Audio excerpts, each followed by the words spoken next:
अस्सलाम वालेकुम। प्रोग्राम रोज़नामचा के साथ मैं हूं आपका मेज़बान वसीम साबिर। मैं अमूमन बात करता हूं शहरियों की जान माल इज़्ज़त के तहफ़्फ़ुज़ की। जिस तरह से पंजाब पुलिस के जवान शहरियों की जान माल इज़्ज़त के तहफ़्फ़ुज़ के लिए दिन रात कोशा हैं और लाहौर की सड़कों पर मौजूद हैं, इसी तरह से वालिदैन का भी एक बड़ा अहम किरदार है कि अपने बच्चों की जान को किस तरह से बचाया जाए। मैं बताऊँ एक यहाँ पर बड़ी वाज़ेह चीज़, पतंगबाजी, हवाई फायरिंग, वन विलिंग एक खूनी खेल है। और आप देख सकते हैं, मेरा कैमरामैन दिखा सके तो नवाज ये मौत का सामान भी ज़रा एक बार दिखाएं कि यहाँ पर मौत का सामान जो है वो हरबंसपुरा पुलिस ने जो है वो कब्ज़ा पुलिस में लिया है और बाकायदा मुकदमे भी दर्ज किए गए हैं। डाकुओं के हवाले से बात की जाए तो वो भी डाकू गिरफ्तार किए गए हैं जो शहरियों के साथ वारदात के दौरान उनको फायरिंग करके ज़ख्मी करते थे। एक बार मोटरसाइकिलें भी दिखाई जाएँ, ये मोटरसाइकिलें भी जो है वो बरामद की गई हैं और बाकायदा तौर पर सिर्फ चोर डाकू जो है वो गिरफ्तार नहीं किए गए। बाकायदा मैं समझता हूँ कि जो आईजी पंजाब डॉक्टर उस्मान अनवर का ख्वाब है कि महफूज पंजाब हो, महफूज इसी तरह से होगा जब पुलिस के साथ साथ वालिदैन भी अपने बच्चों की केयर करेंगे, जब अपने बच्चों पर ध्यान करेंगे। CCPO लाहौर बिलाल सदीक कमियाना और इसके अलावा DIG ऑपरेशन फैसल कामरान के हुक्म के मुताबिक बाकायदा SSP ऑपरेशन रोज़ाना की बुनियाद पर मीटिंग्स भी करते हैं और डिविजनल SPs के साथ जो है वो मीटिंग्स भी की जाती है पतंगबाजी की रोकथाम के लिए। मैं समझता हूँ कि एक तरफ कलाशनकोव जा रही हो मोटरसाइकिल पर, एक तरफ डोर जा रही हो, तो पुलिस कहती है कलाशनकोव फिर पकड़ लेंगे, उसको तो अपनी मर्जी से चलाया जाएगा, लेकिन डोर जो है वो शहरियों की जान ले लेगी, क्योंकि ये वो डोर है जो जब सड़क के ऊपर गिरती है तो ना किसी बच्चे को देखती है और ना ही किसी बूढ़े को देखती है। और तमाम चीज़ों को मद्देनज़र रखते हुए मैं समझता हूँ कि वालिदैन का बड़ा एक अहम किरदार है। वालिदैन अपने बच्चों को इस खूनी खेल से दूर रखें। ये देख सकते हैं कि डोर इस कदर मोटी डोर है कि इसको मोटरसाइकिल के पीछे भी बांधा जाए तो ये टूटती नहीं है। आसम मेरे साथ सब इंस्पेक्टर मौजूद है। आसम ये बड़ा जोर लगा रही है, ना करो मेरा हाथ कट जाएगा अल्लाह के बंदो। ये देखें कसम से इतना जोर लगाया जा रहा है, ये डोर जो है वो टूटने का नाम नहीं ले रही। मेरा कैमरामैन दिखा सके तो ये डोर है, ये तो मुकम्मल तौर पर रस्सा है जिसको कहा जाता है गाड़ियां खींचने वाला रस्सा, जो कि लोगों की जान का दुश्मन है। लाहौर की सड़कों के ऊपर जब ये डोर गिरती है तो किसी ना किसी घर के अंदर सफ़े मातम बिछा देती है। जब ये डोर गिरती है किसी न किसी लख्ते जिगर का खून बहा देती है। जब ये डोर सड़क के ऊपर गिरती है तो किसी न किसी घर के सरबराह का जो है वो खात्मा कर जाती है। इस डोर का कोई एतबार नहीं, ये डोर किसी की दोस्त नहीं। जिस तरह से मैंने बताया कि जो खूनी खेल है वो किसी भी सूरत ना वालिदैन को बर्दाश्त है और ना पुलिस को बर्दाश्त है। पुलिस इनके खिलाफ ऑपरेशन करते वक्त बाकायदा दिन रात सरकारी गाड़ियों का इस्तेमाल करती है और IG पंजाब के विजन के मुताबिक सरकारी गाड़ियों के ऊपर सीढ़ियां रखी गई हैं। ना कोई दरवाज़ा खटखटाया जाएगा, ना किसी को जाके बुलाया जाएगा कि आपका बच्चा पतंगबाजी कर रहा है। बाहर से सीढ़ी लगाई जाएगी और फौरी तौर पर छत पे जाके गिरफ्तारियां अमल में लाएंगी। और मैंने ऐसे भी ख़ानदान देखे हैं, मैंने ऐसे भी घराने देखे हैं जब उनके बच्चे गिरफ्तार कर लिए जाते हैं तो बाद में उनके वालिदैन थाने पहुँच के कहते हैं जी वो हमें पता नहीं चला, वो हमें ऐसा नहीं हुआ वैसा नहीं हुआ, तो हमारे बच्चों को छोड़ दो, वार्निंग दे दो। ये वार्निंग मौत किसी को वार्निंग नहीं देती, ये जो डोर सड़कों पे गिरती है ये किसी को वार्निंग नहीं देती। मेरे साथ एक बहादुर सब इंस्पेक्टर मौजूद हैं, इन्होंने पहले भी बड़े बड़े कारनामे किए हैं, चौकी इंचार्ज भी रहे हैं, मुख्तलिफ थानों में भी सब इंस्पेक्टर रहे हैं। आसम इनका नाम है जिन्होंने ये कार्रवाई किया। लेकिन उससे पहले मुझे नज़र आ गया कि ये डोर की, जब हम छोटे थे तो इसको कहते थे डोर की गिट्ठें, गुच्छियाँ, कितनी मोटी डोर है। उस वक़्त की जो डोर होती थी बिल्कुल बारीक डोर होती थी। बिरोने ममालिक से लोग डोरें जो है वो सप्लाई करते थे, बिरोने ममालिक से लोग पाकिस्तान में आके बसंत के मज़े लेते थे, लेकिन अब वो मज़े मौत के मज़े बन गए हैं। आसिम एक बड़ा ढेर लगा हुआ है लाखों रुपए की। मैं समझता हूँ अगर इस चरखी के हवाले से बात की जाए तो बड़ी वजनी चरखी है। ये पकड़ना ज़रा, इसके देखें, इस चरखी को ऑनलाइन जो है वो मंगवाया जाता है, फिर बस के अंदर रखा जाता है, फिर दूसरे शहरों में पहुंचाया जाता है, उसकी डिलीवरी दी जाती है। ये चरखी कुछ नहीं तो 15 से 20 हज़ार रुपये की होगी। एक चरखी के बारे में बता रहा हूँ कि 15-20 हज़ार रुपये से कम नहीं होगी। लेकिन ये समझते हैं कि ये जो चरखी जब ख़त्म होगी उस वक़्त तक इसने कई जाने, 1 दर्जन से जाने जो है वो ज़ाया की गई होंगी। आप इस कार्रवाई के हवाले से बताएँ, कैसे मुखबिर ख़ास की इतला मिली, कैसे मुलज़म की गिरफ्तारी अमल में लाई, कितने मुलज़म हैं और क्या क्या बरामद किया गया है? ये टोटल 2 मुलज़मान हैं। ये ऑनलाइन पतंगें फ़रोख्त करते थे क्योंकि इनको पता सख्ती बहुत ज़्यादा है। ये ऑनलाइन करवा के, डिलीवरी करवा के, उनको पैकिंग करवा के, ये सारा खाम माल इनसे बरामद है। खाम माल में छुरियाँ, सारे पेपर जो ये चीज़ें लेते थे, इस तरह फिर ये पैक करके डिलीवरी देते थे। बस अपने मुखबरान के ज़रिए इनको गिरफ़्तार किया गया। अफसरान बाला ने एक टास्क दिया हुआ था जिसके पीछे हम चढ़े हुए थे। इन 2 बंदों को मैंने गिरफ़्तार किया। मज़ीद तफ्तीश इंशाल्लाह जारी है। 2 मुकदमा दर्ज कर दिए गए हैं और ये सारा सामान इनसे बरामद है। मज़ीद इंशाल्लाह इस पर वर्क करेंगे। अच्छा, मुझे एक चीज़ बताएं, मुखबिर ख़ास की इतला पर आपने छापा मारा, 2 मुलजमान गिरफ़्तार किए गए हैं। स्टार्ट कहाँ से हुआ? होता है ना कि पहले जब मुलजिम को गिरफ़्तार किया जाता है, उसकी इंटेरोगेशन की जाती है, तो बाद में उसको पूछा जाता है, तो फिर उसने जाके किसी दूसरी जगह ये छापा मरवाया। खाम माल का मकसद ये है, भाईजान ज़रा राशिद साहब वो वांस दिखाएं ज़रा।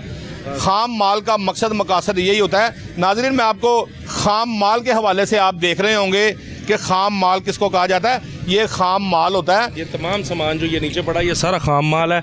इसमें छुरियाँ, चाकू, हर चीज़, तीले काटने के लिए, पेपर बनाने के लिए, जितना मटेरियल है सारा इस ट्रंक में है। अच्छा जी, इसमें होता ये है कि जो खाम माल होता है उसको पतंग बनाने के लिए, गुड्डा बनाने के लिए सबसे पहले वांस का इस्तेमाल किया जाता है। फिर वांस के साथ साथ छुरियों का इस्तेमाल किया जाता है उसके तिनके काटने के लिए, और बाकायदा तौर पर लेवी का इस्तेमाल किया जाता है, कागज़ का इस्तेमाल किया जाता है, पेपर का इस्तेमाल किया जाता है और डिज़ाइन का इस्तेमाल किया जाता है। फिर जाके पतंग और गुड्डा तैयार हो जाते हैं। फिर उसके बाद ये लोगों की गर्दनें काटने के लिए जो है वो लोग उड़ाते हैं ताकि लोगों की गर्दनें कट जाएँ। तो इसी पर देखा गया है कि जो पतंगबाजी करने वाले नौजवान हैं उनके हवाले से बड़ा वाज़ेह मैसेज है पंजाब हुकूमत की जानिब से कि पतंगबाजी पर बड़ी सख्त पाबंदी आयद है, वन व्हीलिंग पर बड़ी सख्त पाबंदी आयद है, इसके अलावा हवाई फायरिंग पर बड़ी सख्त पाबंदी आयद है। तो आसिम, पहला जो लड़का पकड़ा, क्या नाम था उसका, उसकी उम्र कितनी थी? उमर ख़ास ने जब मुझे इतला दी है ना कि उस बंदे को आप चेक कर लें, जब मैंने उससे चेक किया, उसके सारे हाथ जो हैं कटे हुए थे। मौजूदा दौर में जिसकी उंगलियां कटी हैं वहाँ से साफ साबित होता है या तो ये कटिंग करता है, उन्होंने कहते हैं चीरे आए हुए थे उसे, या तो वो कटिंग करता है या वो पतंगबाजी करता है। बस उसी तफ्तीश पे हम लोगों ने आगे रेड किया कोटली पीर अब्दुर्रहमान रेड किया तो उसके घर की छत से ये सारा सामान बरामद हुआ है। अच्छा, आप बतौर पुलिस ऑफिसर पहले भी बड़ी जगहों पर रहे हैं, लेकिन जब आपने ये पतंगबाजी का सामान देखा तो अफसोस भी हुआ और बड़ी दिल में खुशी की लहर भी दौड़ी कि यार आज हमने ये सामान पकड़ा है। ऐसे ही इसी तरह हमने जब रेड किया है ना, पहले मुझे सिर्फ उसने थोड़ा सा सामान दिया। आपको पता मुलजिम कभी अपनी कभी नहीं सच्ची बात नहीं बताएगा, लेकिन मजीद थोड़ी सी तफ्तीश की उसकी, उसने फिर बताया कि मेरा सामान कहाँ पे पड़ा हुआ है। वहाँ पे जाके रेड किया, सारा सामान हमने वहाँ से बरामद किया। फिर इसने तरीक़ाकार बताया कि किस तरह मैं ऑनलाइन चीज़ें दे के लोगों तक पहुँचाता हूँ ताकि किसी किस्म का, ये प्रॉपर गिफ्ट पैकिंग में 15,000 रुपया रिसीव करता था और गिफ्ट पैकिंग बना के चरखी को डिलीवरी के थ्रू अगले बंदे तक पहुँचा देता था ताकि पुलिस मुझे। आसिम, जब हुकूमत पंजाब की जानिब से पाबंदी आयद कर दी गई कि पतंगबाजी पर पाबंदी आयद है, तो उसके बावजूद लोगों को चाहिए था जो घर के अंदर डोरें थी, चरखियाँ थी, दीगर चीज़ें थी, उसको ख़त्म कर देते, उसको बाकायदा तौर पर जला देते, उसको पानी में भिगो देते ताकि वो ज़ाया हो जाती। इस डोरों का, इस गुड्डों का, इस खाम माल रखने का मकसद यही है। मेरा कैमरा मैन एक बार दिखा सके, आसिम मैं दोबारा आपकी तरफ आता हूँ, मेरा कैमरा मैन अगर दिखा सके तो ये बड़े बड़े गुड्डे, ये देख सकते हैं आप, ये बड़े बड़े गुड्डे यहाँ पर मौजूद हैं। मेरे साथ डीएसपी साहब भी आ गए हैं, बड़े क्राइम फाइटर हैं, इन्होंने बाकायदा तौर पर अपनी काबिलियत का लोहा जहाँ भी तैनात रहे हैं वहाँ पर जाकर मनवाया। सर, आज जो एक काम किया गया है बड़ा अच्छा काम है। मेरा प्रोग्राम रोज़ नामचा में आपको लाखों माएँ, बहनें, बूढ़े, बच्चे, जवान देख रहे हैं। मैं समझता हूँ कि पुलिस आखिर कोशिश करती है कि क्राइम को ख़त्म किया जाए, ख़ासकर पतंगर डोरों के हवाले से। इसमें वालिदैन का भी एक बड़ा अहम किरदार है मकसूद गुजर साहब, कि वालिदैन जब अपने बच्चों को खूनी खेल से रोकेंगे तब जाके ये खूनी खेल ख़त्म होगा। बतौर डीएसपी आप क्या मैसेज देना चाहते हैं इन मुलजमान को और जो पतंगबाजी करते हैं और उन वालिदैन को जो मेरी टेलीविज़न स्क्रीन पर आपको देख रहे हैं? जी, बिस्मिल्लाहिर्रहमानिर्रहीम। मैं तो सिर्फ यही कहना चाहता हूँ कि अपने अंदर इंसानियत पैदा करें,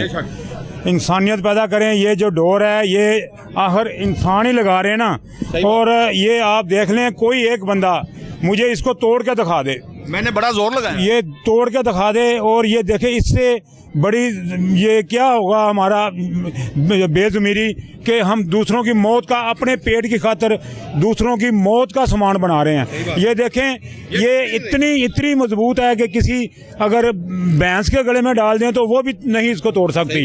और ये इंसानों की जब गर्दनों में फिरती है और उसमें ये नहीं देखती कि ये माँ बाप का अकेला बेटा है या इसके छोटे छोटे बच्चे हैं या घर का कमाने वाला अकेला ही है, उसका गर्दन उड़ा के रख देती है, चाहे वो छोटा बच्चा है चाहे जो बड़ा है। तो खुदा के लिए अपने अंदर इंसानियत पैदा करें। ये जो घिनौना कारोबार कर रहे हैं, इंसानियत पैदा करें। और आप इंसानों के लिए, अपने लिए, ये टूट सकती नहीं है, किसी बंदे की नहीं है। तो मेरे यही पैगाम है कि खुदा के लिए अब तो गवर्नमेंट ने भी पाबंदी लगा दी है, इस पर मेहरबानी करें और अपने पेट की खातिर दूसरों की जानों से खेलना बंद करें। सर एक चीज़ बताएं, जो छतें इस्तेमाल की जाती हैं, जो मालिक मकान घर किराए पे दे के चला जाता है, उसके ऊपर पतंगसाजी भी होती है, पतंगबाजी भी होती है। CCPO लाहौर बिलाल सदीक कमियाना बड़ा वाज़ेह मैसेज देते हैं अपने जो है वो मीटिंग में कि उस पतंग साज के खिलाफ ना सिर्फ कार्रवाई होगी, पतंगबाज के खिलाफ भी होगी, जो उस घर का मालिक होगा उसके खिलाफ भी कार्रवाई होगी। जी बिस्मिल्लाह, ये बिल्कुल इसमें यही है कि हम घर के मालिकों को भी अब लाते हैं, पर्चा देते हैं और उनके लिए भी वाज़ेह पैगाम है कि अपने घरों की, अपने बच्चों की निगरानी करें। बाज़ दफ़ा हम जाते हैं तो यही डोर, इसी डोर के साथ वो बच्चा उड़ा रहा होता है और छोटा सा बच्चा होता है। तो अब वाज़ेह पैगाम है कि जो बच्चा उड़ा रहा होगा उसके बाप या उसका घर का सरबरा वो जेल में जाएगा। और अब तो ये नॉन बेलेबल ऑफेंस हो गया है, किसी तरह भी उसकी बेल नहीं होगी। अपने आप को, अपने बच्चों को, अपने घर वालों को इससे महफूज रखें और दूसरों को, दूसरे के घर वालों को, उनके बच्चों को उनकी ज़िंदगी को महफूज रखें। मेहरबानी करें हम पर और पूरी कौम पर।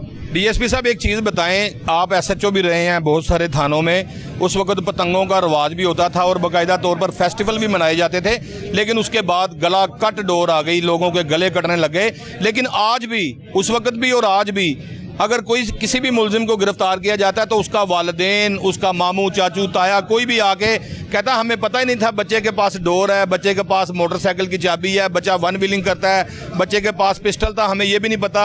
और इतनी मोटी डोरें आखिरकार उसी घर के अंदर पड़ी हुई थी, जो लोग अपने बच्चों की सिफारिश करने के लिए बाकायदा आपके पास आते हैं। और जब भी आप किसी मुलजिम को पकड़ते होंगे, उसका पहला आपके साथ जो है वो सवाल यही होगा कि सर हमें नहीं पता, हमें माफ़ कर दें, बच्चे ने घर में डोर छुपा के रखी हुई थी। क्या आप समझते हैं ऐसा मुमकिन है? जी बिल्कुल ऐसा मुमकिन नहीं है। जब तक वालदा, बच्चे की वालदा उसका साथ नहीं देगी, ये मुमकिन नहीं है। और वालद अगर घर पे नहीं है, काम पे गया है, तो वालदा को इल्म है। और दूसरा ये जो चाबी ले आना, पिस्टल ले आना, उनको नज़र नहीं आता कि हम बच्चे को खर्चा कोई नहीं देते और बच्चा ये कहाँ से अफोर्ड कर रहा है। सर मैं आपकी बात काटूंगा। नाजरीन, मैं अमूमन अपने प्रोग्राम रोज़नामचा में कहता हूँ, जब आपका बच्चा कोई काम नहीं करता, किसी जगह कोई पैसे नहीं कमाता, उसकी अच्छी शर्ट, अच्छी पैंट और उसके गले में सोने की चेन, हाथों में सोने की अंगूठी और हाथ में एक आईफोन महंगा तरीन देखने के बाद समझ नहीं आती कि हमारा बच्चा शायद बाहर वारदात कर रहा है। सर अच्छे कपड़े भी पहनते हैं, अच्छा मोबाइल भी हाथ में रखा होता है, लेकिन काम अज़लों से कोई नहीं कर रहा। एक मुद्दत गुजर गई है, ना कोई उसको किसी किस्म का कोई काम आता है, ना उसके हाथ में कोई हुनर है।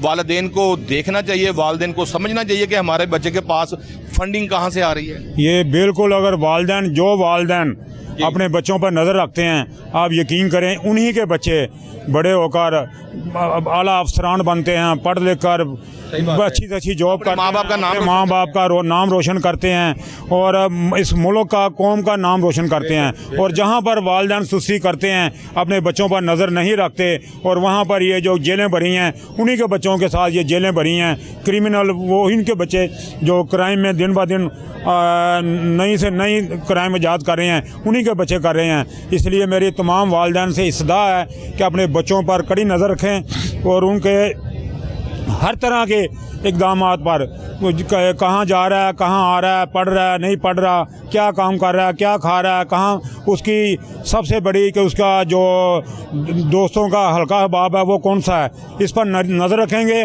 आज वो थोड़ी सी मेहनत कर लेंगे, कल को अपना कल को अपना वो जो है बुढ़ापा वो संवार लेंगे, बच्चे उनका नाम रोशन करेंगे और इस मुल्क का नाम रोशन करेंगे और तरक्की करेंगे। सर मेरे हाथ में एक मोबाइल फ़ोन है, आखिरकार इस मोबाइल फ़ोन को स्नैच करने के लिए भी किसी का भाई, किसी का बेटा, किसी का बाप मोटरसाइकिल का इस्तेमाल करता है, पिस्टल का इस्तेमाल करता है। इस डोरों के हवाले से अगर देखा जाए तो सिर्फ ये ही कातिल नहीं है, इसको छीनने वाले भी कातिल है। रोज़ाना की बुनियाद पर लोगों को गोलियां मारी जा रही हैं और गोली का कोई मज़हब नहीं होता, गोली का कोई दीन नहीं होता, गोली का कोई मोहल्ला नहीं होता, गोली की कोई पहचान नहीं होती। ना ये दिल देखती है, ना ये जिगर देखती है, ना ये दिमाग देखती है। गोली जब किसी को लगती है वो अल्लाह ही है, अगर किसी को बचा ले। तो मोबाइल फ़ोन छीनने वाले भी जो है वो डाकू लाहौर की सड़कों पर दंदनाते फिरते हैं। आपकी जानिब से गैंग भी गिरफ्तार किया गया है, इस हवाले से क्या कहेंगे? ये इस हवाले से मुकम्मल प्रेस कॉन्फ्रेंस एसपी साहब करेंगे, लेकिन इसमें जो मैं ये बात कहता हूँ कि जब कोई ज़ख्मी होकर हॉस्पिटल में जाता है तो हम भी इसी माशरे का हिस्सा हैं, हम हमारे ही बहन भाई हैं। वो जब उसका सामना करने के लिए हमें हिम्मत नहीं होती हॉस्पिटल जाकर उससे बाद ये पूछने में कि जब एक मज़दूर की फैर लाकर टांग टूट गई है या वो शदीद मदरूब है, तो सबसे पहला उसका सवाल ये होता है, चंद दिन पहले को हुआ वो पकड़े हैं, अभी एसपी साहब उसमें प्रेस कॉन्फ्रेंस करेंगे।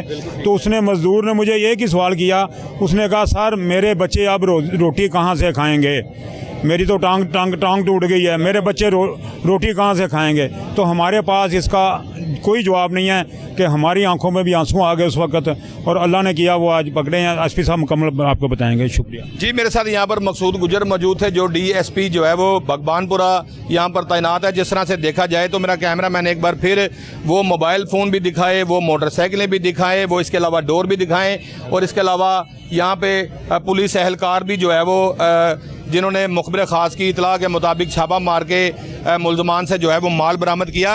एक मोटरसाइकिलों की बड़ी तादाद यहाँ पर मौजूद है, 2, 4, 6, 7 मोटरसाइकिलें ये भी जो है वो बरामद की गई हैं। इसके अलावा बड़े बड़े गुड्डे हैं, इसके अलावा डोरें हैं। मैंने जिस तरह से बताया कि ये चरखी सिर्फ इंजॉय करने के लिए नहीं है और बाकायदा इसके साथ गले भी कट रहे हैं, क्योंकि जो ये पतंग हवा में जाती है, जब ये डोर नीचे आती है किसी ना किसी का जो है वो गला काट देती है। तो बाकायदा एक बार सारे नवाज ज़रा एक बार सारे ये दिखाएं गुड्डे उन वालदेन को जो वालदेन यहाँ पर बाकायदा तौर पर अपने बच्चों को पतंग साजी और पतंगबाजी से मना करते हुए कतराते हैं कि हमारे बच्चों को अगर कहेंगे तो वो यही कहेगा कि जी मैं ऊपर था, मैं नीचे था, मैंने कुछ नहीं किया।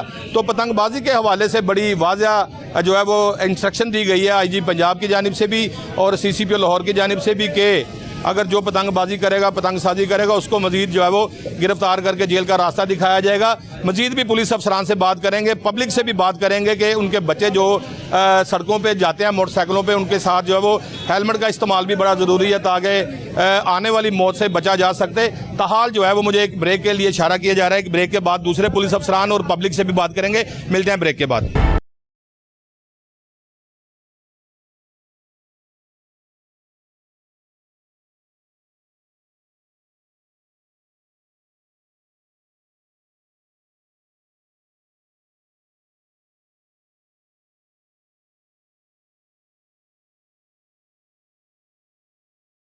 Welcome back after the break के बाद मैं मौजूद हूँ SP कैंट अवैध शफीक के हमरा, जो कि 16 थानों पर मुश्तमिल कैंट डिवीज़न है और एक बड़ी डिवीज़न है। यहाँ पर हर तरह का जो क्राइम होता है उसको जल्दी डिटेक्ट भी कर लिया जाता है और गिरफ्तार भी किया जाता है। आज के हवाले से अगर देखा जाए, जिस तरह से मैंने बताया था कि एक तरफ कलाशनकोफ और एक तरफ डोर की चरखी पड़ी हो, तो IG पंजाब कहते हैं कि फौरी तौर पर जो है वो पहले चरखी कब्जा में लें। और इसी तरह से एक बड़ी कार्रवाई करते हुए कैंट डिवीज़न पुलिस ने ना सिर्फ डाकू गिरफ्तार किए हैं, बाकायदा पतंग साज और पतंगबाज भी गिरफ्तार किए हैं। खाम माल भी बरामद किया। लाखों रुपए का ये माल था जो ऑनलाइन जो है वो लोगों को सप्लाई किया जाना था। यही डोर जो हवा में उड़ती है ये किसी ना किसी के घर के सरबराह का गला काटती है, किसी ना किसी के बच्चे का गला काटती है और आखिरकार घरों में जो है वो बड़े बड़े ऐसे मसले मसाइल पैदा कर देते हैं जिनको कभी पूरा नहीं किया जा सकता। मेरे साथ यहाँ पर अवैध शफीक मौजूद है, उनकी जानिब चलते हैं। सर, डाकू भी फड़े गए, गुड्डीबाज भी फड़े गए, किस तरह से वालिदैन को सबसे पहले मैसेज देंगे? वालिदैन को रिक्वेस्ट भी है और हमारी टीचर्स से भी रिक्वेस्ट है, क्योंकि स्कूल में बच्चा उनके पास कि हमारी खेलों के और बहुत मौके हैं। आप पतंगबाजी खेल नहीं रहा, पतंगबाजी एक जुर्म भी है और खूनी खेल है। और अब गवर्नमेंट में जो लेजिस्लेशन की है, पतंगबाजी जो है वो नॉन बेलेबल ऑफेंस भी है।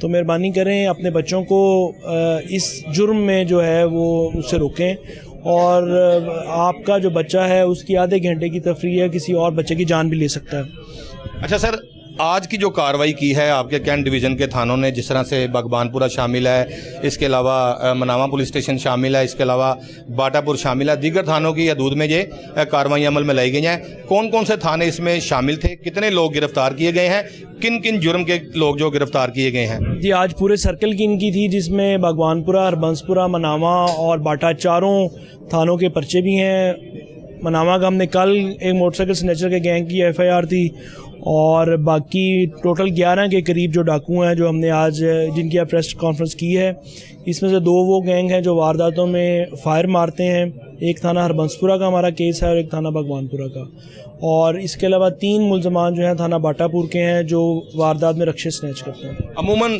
CCPO लाहौर बड़े नाराज़ थे इस बात से कि जो पेप्सी एजेंसीज़ है या दीगर ऐसी एजेंसीज़ हैं, वारदात करके डाकू फरार हो जाते हैं, लेकिन देखने में यही आ रहा था कि शायद बड़ी महारत रखने वाले डाकू हैं, लेकिन जब घर का बेती लंका ढाए तो फिर कौन उसको समझाए, ये बड़ी कहावत है। क्या एजेंसीज़ के साथ जो गाड़ियों के साथ वारदात की जाती थी, उनमें हमारे ज़राए के मुताबिक उनका कोई अपना ही बंदा इसमें शामिल था जिसको हर चीज़ का पता था कि कहाँ पैसे होते हैं और वारदात किस तरह से की जाती है?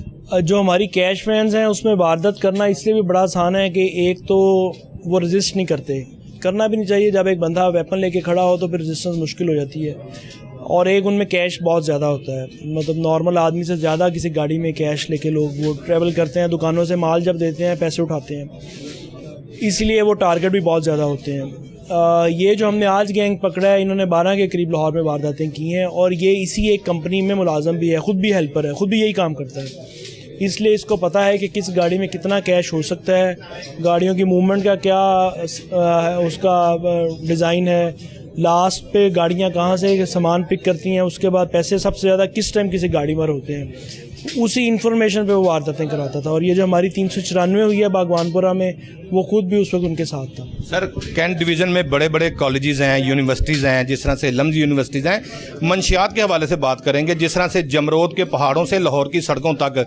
मंशियात सप्लाई की जाती है, रास्ते में दीगर सूबे भी आते हैं, क्या आप समझते हैं कि जो मोटरवे का इस्तेमाल करके मंशियात लाहौर स्मगल की जाती है, तो वहाँ पर मोटरवे पुलिस को भी चाहिए कि इनकी जो है वो मुकम्मल तौर पर जो है वो इनको सर्च किया जाए। जिस तरह से लाहौर पुलिस के ज़िम्मे हर चीज़ नहीं है, कोई गाड़ी गुजर रही है तो उसको भी चेक किया जा रहा है, कोई मोटरसाइकिल वाला गुजर रहा है तो उसको भी चेक किया जा रहा है। कैंट डिवीज़न में एक मंशियात का बड़ा गैंग जो है वो मुतहरिक था, उसमें खासकर पुलिस एहलकारान जो है वो उनको पनाह भी देते थे और ख़ुद भी काम करते थे।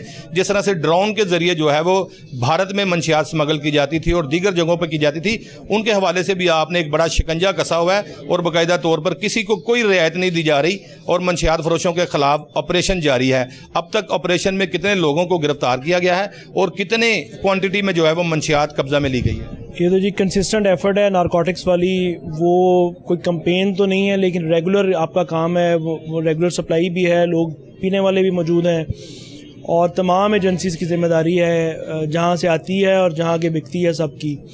अब जो नारकोटिक्स पेडलर्स हैं उन्होंने नए नए तरीके जो है मुतारफ़ कराए हैं, वो ऑनलाइन भी डिलीवर होती है, हाउस डिलीवरी भी होती है, उस पर लोग पकड़े भी जा रहे हैं और गैंग्स पे हम काम भी कर रहे हैं। इस महीने जो हम जनवरी का महीना है, हमने तकरीबन 200 किलो के करीब जो है नारकोटिक्स रिकवर की है, जिसमें आइस भी है, हेरोइन भी है और चर्स भी है। तो ये कंसिस्टेंट एक एफ़र्ट है, उस पर काम भी कर रहे हैं। चर्स के साथ साथ जो सिंथेटिक हमारे ड्रग्स हैं जो ज़्यादा ख़तरनाक हैं, आइस और हीरोइन, उस पर CSP साहब की प्रायोरिटी भी है, DI साहब की, तो उस पर हम काम भी कर रहे हैं, लोग भी पकड़े जा रहे हैं। सर, एक बार मेरे कैमरे की आंख में देखकर, क्योंकि आपको मेरे कैमरे की आंख में लाखों माएँ, बहनें, बूढ़े, बच्चे, जवान देख रहे हैं, एक ड्रग्स के हवाले से, एक पतंगबाजी के हवाले से वालिदैन को और नौजवान नस्ल को मैसेज दे दें।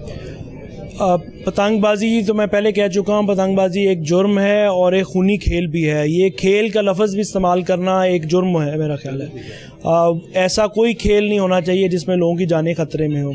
आपके बच्चे की आधे घंटे की तफरीह जब किसी की जान ले ले, तो मेरी आप पेरेंट्स से भी रिक्वेस्ट है कि आप लोगों को पता है कि आपका बच्चा आपकी छत पर क्या कर रहा है, तो मेहरबानी करें, उसको पुलिस केस बनने से बेहतर है कि आप उसको खुद रोकें।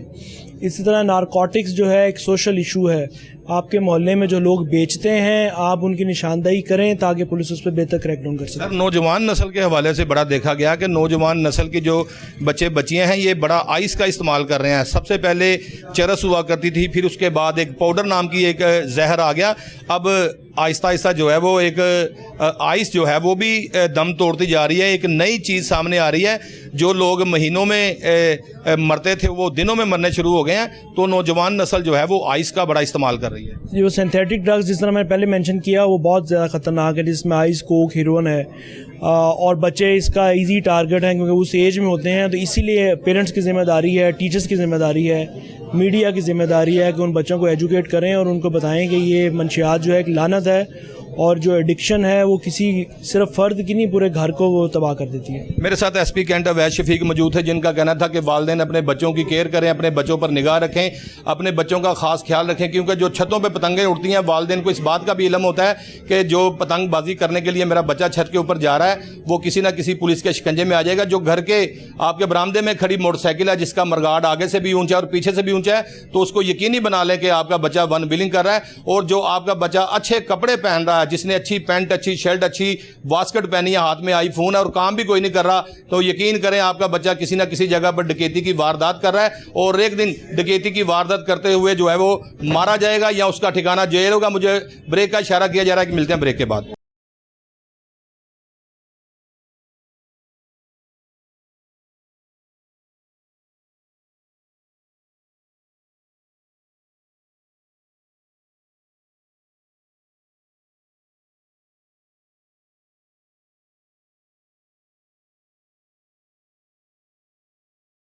Welcome back after the break के बाद मैं मौजूद हूं उन डाकुओं के साथ जो कि वारदात के दौरान शहरियों को गोलियां मारकर कत्ल करते थे। ये डकैती के मुलजम हैं जो कि वारदात के दौरान शहरियों को गोलियां मारकर जख्मी करते थे और बाकायदा तौर पर इनको जो है वो गिरफ्तार कर लिया गया है हरबंसपुरा पुलिस की जानिब से। आसिम की जानिब चलेंगे। आसिम, आपने पहले पतंगें भी पकड़ी हैं, डोरें भी पकड़ी हैं, इन डाकुओं के हवाले से मुझे थोड़ा सा इधर आके बताएं कि ये जो 3 डाकू आपने गिरफ्तार किए हैं ये क्या है?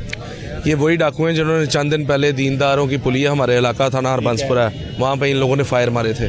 ठीक है। इस डाकू ने फायर मारा, रिकॉर्ड याफ्ता है, 30-35 पर्चों का रिकॉर्ड है इसका। 4-5 ज़िलों में पहले भी वारदातें करता रहा है। इनको फिर हम ट्रेस करके फैसलाबाद से गिरफ्तार करके लाए। फैसलाबाद से गिरफ्तार करके लेके आए हैं। मेरे साथ तो दीगर एसएचओ भी मौजूद हैं, उनकी जानिब भी चलेंगे।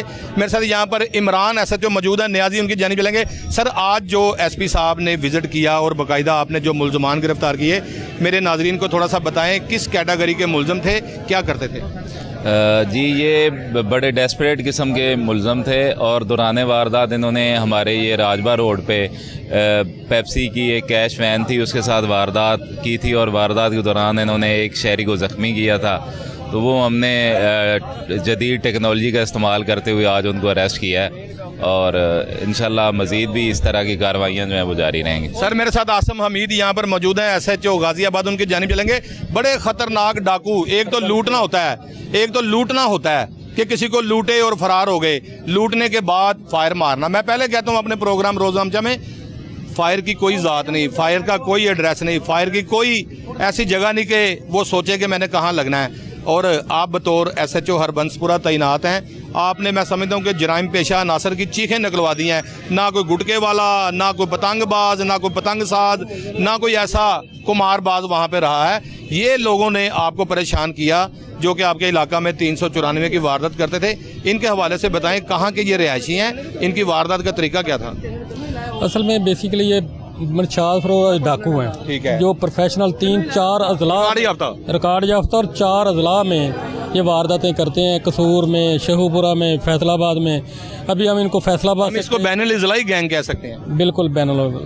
और ये पहले भी जो है जेल में था और 15-20 दिन पहले ये छूट गया है और एक दिन में जो 8-9 वारदातें की हैं और अल्हम्दुलिल्लाह टेक्नोलॉजी का इस्तेमाल करते हुए इनको फिर ट्रेस करके फिर पकड़ के लाए हैं फैसलाबाद से। इसके कब्जा से अब क्या क्या रिकवर किया गया है? तो इसके 15-16 मोबाइल हैं और रकम भी है, नकदी है और इसके अलावा असला है और उसके साथ साथ जो इन्होंने इस्तेमाल किए वो मोटरसाइकिल, उसकी निशानदेही से आगे चलते हुए फिर हमने CCTV कैमरा जात को के ज़रिए इनको ट्रैक करते हुए इनको फिर जब आइडेंटिफाई किया है, उसके बाद फिर इनके जो इस्तेमाल कर रहे थे मोबाइल, उनको फिर बलोए खतर रखते हुए इनको उधर से फैसलाबाद से ट्रेस करके लेके आए।